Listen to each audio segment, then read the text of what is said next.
ఈరోజు మనం కిరణ్ సార్తో మాట్లాడుతున్నాం. సార్ ఐఐటి ఖరగ్పూర్లో చదువుకున్నారు. రానున్న కాలంతో పాటు గత 3-4 సంవత్సరాల వచ్చేటువంటి ట్రెండ్లో ఉన్నటువంటి మార్పులు ఏంటి? ఈ ల్యాబ్ ఎందుకు, ల్యాబ్ వల్ల యూజ్ ఏంటి? ల్యాబ్ ఆధారంగా ల్యాబ్ బాగా నేర్చుకోవడం వల్ల మనకు జేఈలో కూడా కొంత ఎక్స్ట్రా అడ్వాంటేజ్ ఉంటుంది. కొన్ని ల్యాబొరేటరీ ద్వారా ఎక్స్పెరిమెంట్ ఆధారంగా ఉన్న క్వశ్చన్స్ కూడా ఫిజిక్స్ కెమిస్ట్రీ ఇస్తున్నారని కూడా విన్నాను.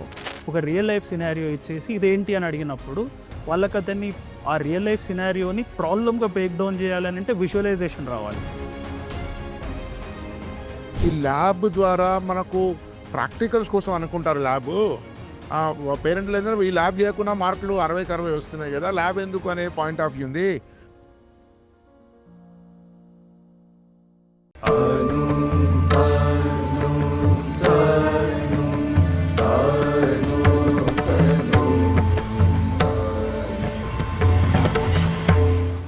అందరికీ నమస్కారం.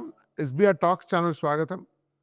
గతంలో జేఈ నీట్ గురించి అనేక విషయాలు మనం మాట్లాడినప్పటికీ ప్రస్తుతము పేరెంట్ యొక్క స్టూడెంట్ యొక్క ఎక్స్పెక్టేషన్స్ చాలా మారుతున్నాయి. అంటే ఒక 10 ఏళ్ల కింద పేరెంట్ ఇప్పుడు ఒకటి కాదు. దానికి అనేక సోషో ఎకనామిక్ రీజన్స్ కూడా ఉన్నాయి. పేరెంట్కు ఒక క్లారిటీ ఉంటుంది. నా బాబు మా పాప ఏం చదవగలుగుతుంది, ఎంతవరకు అర్హత ఉంది అనే విషయంలో క్లారిటీతో వస్తున్నాడు పేరెంట్.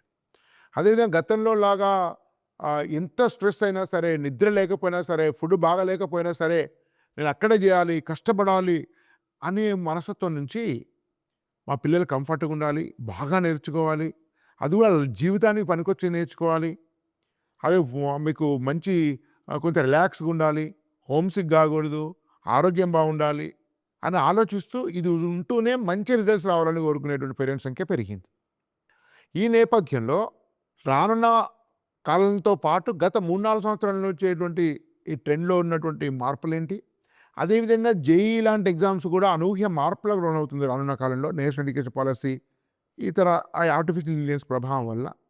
ఈ 2 విషయాల గురించి కూడా ఈరోజు మనం కిరణ్ సార్తో మాట్లాడుతున్నాం. సార్ ఐఐటి ఖరగ్పూర్లో చదువుకున్నారు. సో కాల్డ్ నెంబర్ 1, నెంబర్ 2 కాలేజ్లో టాప్ సెక్షన్స్కి టీచ్ చేశారు. ప్రస్తుతము ఈ ఆల్టర్నేటివ్ కాలేజెస్లో ఒక ట్రెండ్ సెట్ చేసినటువంటి జేఎన్టీయూ దగ్గర ఉన్నటువంటి ఇగ్నైట్ కాలేజీలో కీ ఫ్యాకల్టీగా సార్ ఉన్నారు. ఇగ్నైట్లో మాత్రమే ప్రత్యేకమైనటువంటి ఒక ఇన్నోవేటివ్ ల్యాబ్ రూపకల్పనలో కూడా సార్ యొక్క పాత్ర ఉంది. దాని బాధ్యతలు నిర్వర్తిస్తున్నారు. ఇలా ల్యాబ్ ద్వారా నేర్చుకోవడం వల్ల ఒక జేఈకి ప్రయోజనం అవడమే కాక నిజంగా జీవితంలో కూడా ఈ సైన్స్ లెర్నింగ్ పట్ల మరి యొక్క దృక్పథం మారుతుంది. ఈ విషయాల గురించి మనం కిరణ్ సార్తో మాట్లాడదాం. నమస్కారం సార్. నమస్తే అండి. సార్, మీరు చూస్తున్న స్టూడెంట్స్, మీరు చాలా సంవత్సరాల నుంచి టీచ్ చేస్తున్నారు. 10 ఏళ్ల కింద ఉన్న స్టూడెంట్ ఇప్పుడున్న స్టూడెంట్ ఒకటిగా. కరెక్ట్. ఆ మాటకు వస్తే పేరెంట్లో కూడా మార్పు వచ్చింది. మీరు తొలినాళ్ళలో టాప్ కాలేజ్లో పనిచేస్తారు, ప్రస్తుతం ఇగ్నైట్లో ఉన్నారు. అప్పటికి ఇప్పటికీ స్టూడెంట్ యొక్క ధోరణిలో, ఆలోచనలో, ఎక్స్పెక్టేషన్స్లో, సో లెర్నింగ్ కేపబిలిటీస్లో మీ దృష్టిలో మార్పు ఏం కనపడ్డది? పిల్లల్లో ఒక అకాడమిక్స్ అనేది ఓన్లీ ప్రయారిటీ కాదు, it is one of the many things అనేది బోత్ స్టూడెంట్స్ అండ్ పేరెంట్స్లో కూడా ఒక క్లియర్ ఐడియా వచ్చింది. ఇది ఆఫ్టర్ కోవిడ్. అంటే ఉండింది, ఇది లేదని కాదు, ప్రీ కోవిడ్ కూడా ఉండింది, but at the percentage of the parents అనేది తగ్గింది. సో ఇప్పుడు ఒకప్పుడు తక్కువ, ఇప్పుడు పర్సెంటేజ్ ఆఫ్ పేరెంట్స్ ఎక్కువైంది. అది ఒక జనరేషనల్ చేంజ్ వల్ల అయి ఉండొచ్చు, లేదు టెక్నాలజికల్ ఎక్స్పోజర్ కానీ ఏఐ లాంటివి రావడం. అంటే ఏఐ అనేది ఇట్ ఈస్ స్టిల్ బేసిక్ ఏంటి, ఒక ట్రాన్సిషన్ ఫేజ్లోనే ఉంది. దాని ఇంపాక్ట్ ఏంటి, ఎలా చేంజ్ అవుతుంది అనేది ఎవరికి తెలియదు ఇంకా. బట్ అట్లీస్ట్ ఏంటంటే we need to be ready for future అనేది ఒక అందరూ అర్థం చేసుకుంటున్నారు. సో అలాంటి స్టేజ్లో అండ్ ఇంకొకటి అదొక ఇష్యూ అయితే, సెకండ్ ఇష్యూ ఏంటి, మన ఇండియాలో ఉన్న కాంపిటేటివ్ ఎగ్జామ్స్ చూస్తే దానివల్ల ఎంత ఉపయోగం అవుతుంది. దాంట్లో ప్రిపరేషన్, కాంపిటేటివ్ ఎగ్జామ్ ప్రిపరేషన్లో పిల్లలు చేసే వర్క్, ఇప్పుడు మనం జస్ట్ 2 years తీసుకున్నాం అనుకోండి, 11th and 12th. ఈ 11th, 12thలో వాళ్ళు కంప్లీట్గా ఒక బిల్డింగ్కి కన్ఫైన్ అయ్యి వర్క్ చేసిన దాంట్లో దానివల్ల పాజిటివ్స్ ఏంటి, నెగటివ్స్ ఏంటి అనేది మనకు ఒక డెకేడ్ ఎక్స్పీరియన్స్ ఉంది. ఒక రకంగా ఒక జనరేషన్ అది ఎక్స్పీరియన్స్ చేసిన వాళ్ళు ఉన్నారు. సో వాళ్ళ ఒపీనియన్స్, వాళ్ళ లివ్డ్ ఎక్స్పీరియన్సెస్ చూస్తే ఐ థింక్ ఇట్ ఈస్ వాళ్ళు రియలైజ్ ఏంటంటే it is more harmful than beneficial అనేది ఒక చాలామంది ఆ కన్క్లూజన్కి వచ్చారు. బెనిఫిట్ అయిన వాళ్ళు డెఫినెట్గా ఉన్నారు, బట్ దానివల్ల బెనిఫిట్ అయిన వాళ్ళలో కూడా నష్టపోయిన ఏరియా ఉంది. కరెక్ట్ డెఫినెట్లీ అంటే ఇక్కడ సక్సెస్ అయిన వాళ్ళు ఫ్యూచర్లో అనుకున్నంత సక్సెస్ కాని వాళ్ళు కూడా ఉన్నారు. సో అదొక విషయం. సో వీటన్నిటిని దృష్టిలో పెట్టుకొని అంటే ఇంకొకటి ఏంటి ఒక థర్డ్ ఆస్పెక్ట్ ఏంటి అని అంటే ప్రతి ఒక్కరికి టాప్ ర్యాంక్స్ కావాలి రావాలి అనే ఒక ఎంతూజియాజం ఒకప్పుడు ఉండింది కదా, అది తగ్గింది. ఎందుకు అని అంటే ranks will not decide everything అనేది కూడా ఒక కన్క్లూజన్ క్లారిటీ వస్తుంది. కరెక్ట్. సో ర్యాంక్సే ఎవ్రీథింగ్ కాదు. అండ్ ఇంకొకటి ఫ్యూచర్ని దృష్టిలో పెట్టుకొని ఇప్పుడు మొన్నటి వరకు మనది ఒక రకంగా చెప్పాలంటే నాలెడ్జ్ ఎకానమీ. అంటే మీకు ఎంత నాలెడ్జ్ ఉంది, ఎంత తెలుసు అనేది ఇంపార్టెంట్. ఇప్పుడు ఈ ఇన్ఫర్మేషన్ యాక్సెస్ ఏదైతే వచ్చిందో దీంట్లో నాలెడ్జ్ ఇస్ నాట్ ద అంటే నాలెడ్జ్ బేసిక్ ఏమైంది డెమోక్రటైజ్ అయిందనమాట. అంటే everybody has knowledge in there pocket. Access ఉంది. సో నాలెడ్జ్ ఉంటే సరిపోదు కదా, ఇప్పుడు ఏంటి నేర్చుకోవాల్సింది అప్లికేషన్ రావాలి, అంటే ఇన్నోవేషన్ రావాలి, మీకు ప్రాబ్లమ్ సాల్వింగ్ స్కిల్ అంటే ఒక మీకు డైలీ లైఫ్లో రియల్ లైఫ్లో ఏదైతే ఉందో దాన్ని ఆ ప్రాబ్లమ్ని మీరు ఎలా బ్రేక్ డౌన్ చేస్తారు, ఆ బ్రేక్ డౌన్ చేసిన దానికి మీరు ఎలాంటి సొల్యూషన్స్ ఇస్తారు. సో అక్కడ వాల్యూ అడిషన్ జరుగుతుంది. యాజ్ అన్ ఎంప్లాయీ కానీ యాజ్ ఎ బిజినెస్ పర్సన్ కానీ ఫ్యూచర్లో this is what is going to create value and wealth అనమాట. సో ఇప్పుడు దానికి కావాల్సిన చేంజెస్ రియలైజ్ అయిన వాళ్ళు I think that is what they are expecting. And ఇంకొద్ది మంది ఏంటి ఉన్న సిస్టమ్తో వెక్స్ అయిన వాళ్ళు కొద్దిమంది, అండ్ ఫ్యూచర్ని దృష్టిలో పెట్టుకొని మాకు కొన్ని చేంజెస్ కావాలని ఆలోచిస్తున్న వాళ్ళు ఇంకొంతమంది. ఇంకోటి ఈ వాళ్ళ పిల్లల కేపబిలిటీస్ ఇంతకుముందు తెలియకపోయేది. కరెక్ట్. పేరెంట్ పెద్దగా ఎడ్యుకేట్ కాకపోవడం వల్ల స్కూల్లో 90 మార్కులు 10th క్లాస్లో వస్తే మావాడు చాలా నెంబర్ 1, మావాడికి ఐఐటీ వస్తున్న ఎక్స్పెక్టేషన్ ఉండే. కరెక్ట్. ఇప్పుడు ఎడ్యుకేటెడ్ పేరెంట్, అవేర్నెస్ పేరెంట్ కాబట్టి స్టూడెంట్ మీద తన కొడుకు మీద కూతురి మీద అసెస్మెంట్ ఉంచి కరెక్ట్. మావాడికి ఐఐటీ అక్కర్లేదండి, మావాడికి జేఈ ఏం చేయాలి, మావాడికి బిట్ సాట్ వస్తుంది, లేదా మేము ప్రైవేట్ యూనివర్సిటీకి వెళ్తాం, వెబ్సైట్కి వెళ్తాడు, కరెక్ట్. లేదా మావాడు ఏదో రెగ్యులర్ డిగ్రీ చేస్తాడు. సో ఈ ఫాల్స్ ఎక్స్పెక్టేషన్ తోటి కరెక్ట్. రాకపోవడం వల్ల కొంత ఆ స్టూడెంట్కి ఏది అవసరం అనే దాని మీద కూడా కొంత ఏ కోర్స్ చేయడం అనేది మీద క్లారిటీ వస్తుంటుంది. అదొకటి. ఇంకొకటి ఏంటంటే అండి ఇదొకటి అంటే వాడి లైఫ్ వాడిది, లెట్ హిమ్ డిసైడ్ అనే ఇంకొక థాట్ ప్రాసెస్ కూడా ఉంది. అంటే ఈ రోజు నేను ఏం కావాలో అది ఇస్తాను, బట్ వాడు ఏమవ్వాలనేది వాడిని డిసైడ్ చేసుకొనివ్వండి అనేది ఇంకొక థాట్ ప్రాసెస్ కూడా. అంటే నేను డిసైడ్ చేయడం కాదు, వాళ్ళకి ఆపర్చునిటీస్ నేను ప్రొవైడ్ చేస్తాను, let them make good use of those opportunities అనేది ఇంకొకటి ఉంది. సో అలాంటి పేరెంట్స్ కూడా ఉన్నారు. సరే, ఇప్పుడు ఇంతకుముందు ఒకటి అన్నారు, నాలెడ్జ్ అనే దానికి కొంత వాల్యూ తగ్గింది, అవసరం తగ్గింది, ఎందుకంటే నాలెడ్జ్ అనేది డెమోక్రటైజ్ అయింది. సో అప్లికేషన్ అండ్ ఇన్నోవేషన్ ఉండాలి అని మీరు అన్నారు. కరెక్ట్. సో నేను ఇంతకుముందు మీరు ఆఫ్ ద రికార్డ్లో మాట్లాడేటప్పుడు కూడా మీరు ఏమన్నారంటే ఒక 2-3 విషయాలు మాట్లాడారు. ఒకటి, ఈ ల్యాబ్ ద్వారా మనకు ప్రాక్టికల్స్ కోసం అనుకుంటారు ల్యాబ్, పేరెంట్లు ఏంటంటే ఈ ల్యాబ్ చేయకుండా మార్కులు 60కి 60 వస్తున్నాయి కదా, ల్యాబ్ ఎందుకు అనే పాయింట్ ఆఫ్ వ్యూ ఉంది. ప్రాక్టికల్స్ కదా రియల్ లెర్నింగ్ కోసము, ఇంకా సైంటిఫిక్ టెంపర్ అవ్వడం కోసము. ఈవెన్ నేను గతంలో కూడా మీ ఫ్యాకల్టీతో మాట్లాడినప్పుడు నాకు ఏమర్థమైందంటే ఈ ల్యాబ్ ఆధారంగా ల్యాబ్ బాగా నేర్చుకోవడం వల్ల మనకు జేఈలో కూడా కొంత ఎక్స్ట్రా అడ్వాంటేజ్ ఉంటుంది. కొన్ని ల్యాబొరేటరీ ద్వారా ఎక్స్పెరిమెంట్ ఆధారంగా కూడా క్వశ్చన్స్ కూడా ఫిజిక్స్ కెమిస్ట్రీ ఇస్తున్నారని కూడా విన్నాను. సో మీరు మీతో పాటు ఒక టీం అంతా కూడా కీలక పాత్ర పోషించింది, మీరు కూడా దానిలో ఉన్నారు. ఇంత ఇన్నోవేటివ్ ల్యాబ్ ఇంత ఖర్చు పెట్టి దేశమంతా తిరిగి ఒక ఇంటర్మీడియట్ కాలేజీలో పెట్టడం అనేది అసాధ్యం, ఎక్కడ కూడా జరగదు. కరెక్ట్ అండి. సో ఈ ల్యాబ్ మీ ఆధారంగా లేదా ల్యాబ్ ఓరియంటెడ్ లెర్నింగ్ ఆధారంగా ఒక అప్లికేషన్ పార్ట్ ఆఫ్ మీరు దానికి ఎట్లా మీరు ఇగ్నైట్లో కనెక్ట్ చేసారు? సో ఫస్ట్ ఈ ఐడియాకి నేను క్రెడిట్ ఇవ్వాల్సింది ఇగ్నైట్ చైర్మన్ రమేష్ గారికి. అంటే మీరు అన్నారు కదా నేను ప్రధాన పాత్ర పోషిస్తున్నాను, దాంట్లో ఏంటంటే ఈ ల్యాబ్ స్టార్ట్ అయిన తర్వాత నేను జాయిన్ అయ్యాను. సో ఆయన ఐడియా ఇది, బట్ నాకు సేమ్ అంటే ఆ ఐడియాలజీ అండ్ థాట్ ప్రాసెస్ అది మ్యాచ్ అవ్వడం వల్ల నేను వారితో జాయిన్ అయ్యాను ఇక్కడ. సో మీరు అడిగిన దాంట్లో ఏంటంటే దీనికి డిఫరెంట్ ఆస్పెక్ట్స్ ఉన్నాయండి.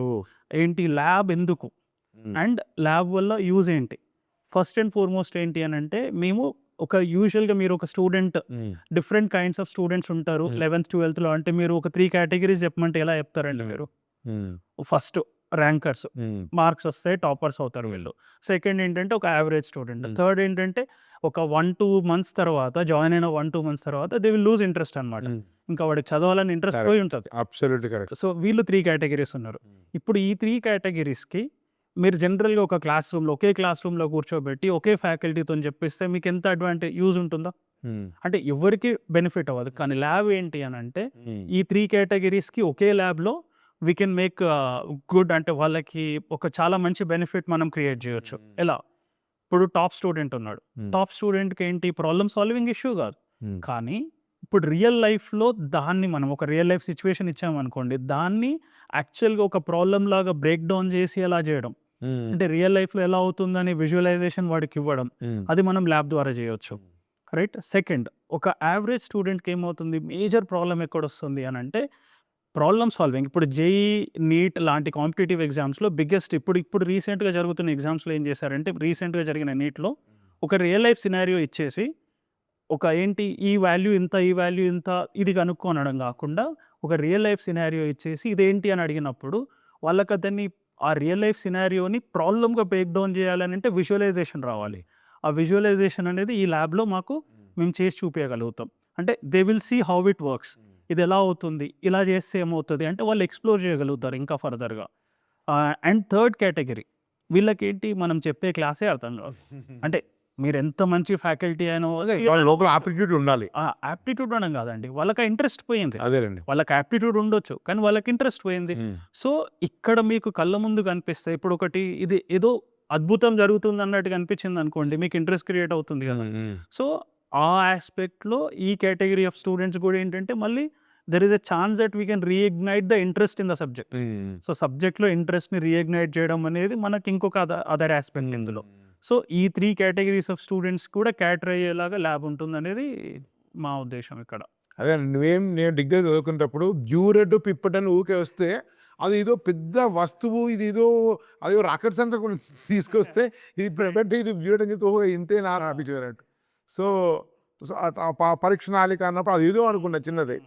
సో అట్లాంటిది అట్లాంటి మేము కూడా అట్లాంటి ఎక్స్పీరియన్స్ జరిగిందండి. సరే ఇది మీరు అకాడమిక్స్ విషయానికి వస్తే మీరు చెప్పింది చాలా వరకు కరెక్ట్. అది కాక స్టూడెంట్స్ యొక్క కాన్సన్ట్రేషన్ లెవెల్స్ పడిపోతున్నట్లు మీరు గమనించారే? అంటే ఇంతకుముందు పొద్దున్న నుంచి 7 గంటల నుంచి రాత్రి 11 దాకా వాడిని ఎంత దోమినా ఏదో భరించేవాడు. కానీ ఇప్పుడు ఆ టాలరెన్స్ పిల్లలకు ఉండట్లేదు. వాడు రివోల్ట్ అవుతున్నాడు, డిప్రెస్ అవుతున్నాడు. వాడు కొంత రిలీఫ్ యాక్టివిటీస్, కాస్త స్ట్రెస్ రిలీవర్ లాంటివి చేసేవి కానీ, గేమ్స్ కానీ, చిన్న చిన్న ఫెస్ట్స్ అప్పుడప్పుడు చిన్న ఫెస్ట్స్ కానీ, లేకుంటే అప్పుడప్పుడు కొంచెం డ్యాన్స్ ఇట్లాంటివి కానీ, ఇది ఎక్కడా కనపడలేదు. చాలా చాలా ముఖ్యం. బయట మీరు పనిచేసే సో కాల్డ్ టాప్ కాలేజీలో కూడా అట్లాంటి వాళ్ళు ఊహకు కూడా అందని విషయం వాళ్ళకి అది. కానీ ఇక్కడ రెగ్యులర్గా గేమ్స్ ఆడుతున్నారు, ఫెస్ట్ ఆడుతున్నారు, ఫెస్ట్ పార్టిసిపేట్. నేను స్వయంగా చూశాను బతుకమ్మ అవి ఇవి. తర్వాత జుంబా గర్ల్స్ సపరేట్ చాలా ఎపిసోడ్ చేశారు కదా. సో మీ అనుభవంలో మీరు అది చూసారు, ఇట్లాంటి ఏమీ లేకుండా పొద్దున్న రాత్రి వరకు చేసేది చూసారు. ఇప్పుడు దీనిలో కొంచెం దానిలో మంచి టీచింగ్ ఇస్తూనే రిజల్ట్ సాధిస్తూనే ఒక చాలా రిలాక్స్ వాతావరణంలో వాళ్ళ ఫుడ్ను, వాళ్ళ ప్రతి విషయాన్ని పట్టించుకునేటువంటి ఒక పద్ధతి చూశారు. కరెక్ట్. సో దానిలో స్టూడెంట్ ఎక్స్పీరియన్స్ ఎట్లా ఉంది, దీనిలో స్టూడెంట్ ఎక్స్పీరియన్స్ ఉంది. సో ఈ మార్పుకు ఇప్పుడు ఇగ్నైట్ చేసే చేంజెస్కి ఏమైనా కనెక్ట్ కనపడింది మీకు? మీరు అనేది డెఫినెట్లీ కరెక్ట్ అండి. ఇప్పుడు ఏంటి, ఇప్పుడు రోజంతా కూర్చోబెట్టామనుకోండి, దానివల్ల పాజిటివ్ అంటే వాళ్ళు నేర్చుకుంటారనేది అసలు పక్కన పెడితే నెగటివ్ ఎఫెక్ట్స్ ఎక్కువైపోతాయి. ఒకసారి ఇంట్రెస్ట్ కోల్పోయిందంటే ఫినిష్ అంతే, ఇంకా they cannot come back. So అదేంటి అని అంటే దానికి మధ్యలో మీరు బ్రేక్స్ ఇస్తూ, ఆ బ్రేక్స్ ఏంటంటే ఖాళీ కూర్చో అన్నట్టు కాదు, ఏదో activity where it is like వాళ్ళకి బెనిఫిట్ అయ్యే యాక్టివిటీస్. ఆ బెనిఫిట్ అయ్యే యాక్టివిటీస్ ఏంటి మనందరికీ తెలిసిందే, ఇది స్పోర్ట్స్, డాన్స్. కానీ డాన్స్ అనేది అనదర్ ఫార్మ్ ఆఫ్ ఫిజికల్ వేరే లెవెల్ ఉంది. మీ జుంబా థియేటర్ అవి ఇక్కడ పెద్ద పెద్ద వాళ్ళకు కూడా ఉండదు, అది పెద్ద కాలేజ్ కూడా ఉండదు. సో అదే అందుకే అండి ఇక్కడ మాకు స్పోర్ట్స్ సెంటర్ ఉంది.